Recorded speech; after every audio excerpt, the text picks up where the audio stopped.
Praise God. Bago po ako mag-start, gusto ko po munang magpasalamat sa ating Panginoon sa panibagong taon na pinagkaloob niya sa buhay ko. Na although hindi naman ako karapat-dapat para sa kanyang harapan, pero nandun na yung kabutihan ng ating Panginoon pinagkaloob niya. Ngayon po, meron po akong isang spoken poetry na ginawa po. Pinamagatan ko po itong 20 taon.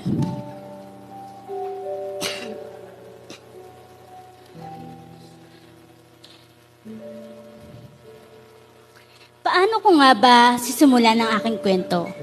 Naalala ko, nung araw na ako'y bigyan mo ng talento. Hindi pa ako sigurado para dito. Ngunit sinabi mong, ito hindi para sa akin, kundi para sa'yo. Kaya ngayon ako'y nandito, ngunit hindi para sa mga palakpak, kundi para magpasalamat sa sumigip sa akin nung minsan akong mapahamak. Ngayon, ang kaligtasan ko'y alam kong nakatitiyak dahil sa puso ko, siya ang natatanging nakatatak.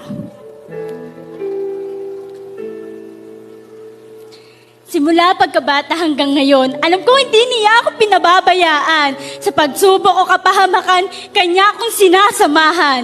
Sa mga suliranin, ako'y kanyang tinutulungan. Kaya sino pa ba ang dapat kong katakutan? 20 taon na rin ang nakaraan nang isilang ang kagaya kong mga salanan.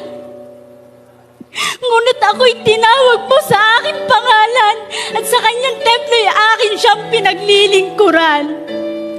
20 taon na ang nakaraan. Nung ako'y isilang, punong-puno ng kahinaang walang kalakasan. Ngunit 20 taon na rin ang nakararaan nang aking mapatunayan na ang pag-ibig mo'y hindi ko kayang takasan. Grabe! 20 taong hindi mo ako iniwan.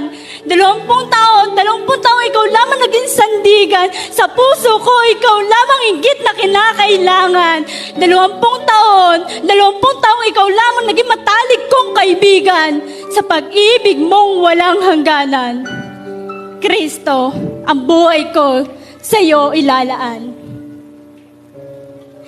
Minsan, inisip ko na ikaw ay aking iwan, ngunit salita mo hindi ko kayang takasan. Dahil ikaw ang aking Diyos na pinaglilingkuran. At sa pagtalikod ko'y wala akong patutunguhan. Sa 20 taong ako'y may pagkukulang, ngunit Jesus, kailanman hindi ka nagkulang.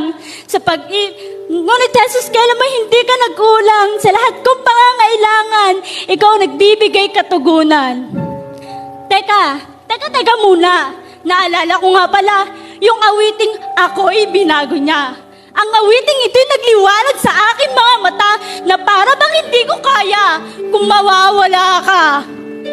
Kaya ang pagmamahal ko sa'yo'y mananatiling mahalaga dahil mahal kita.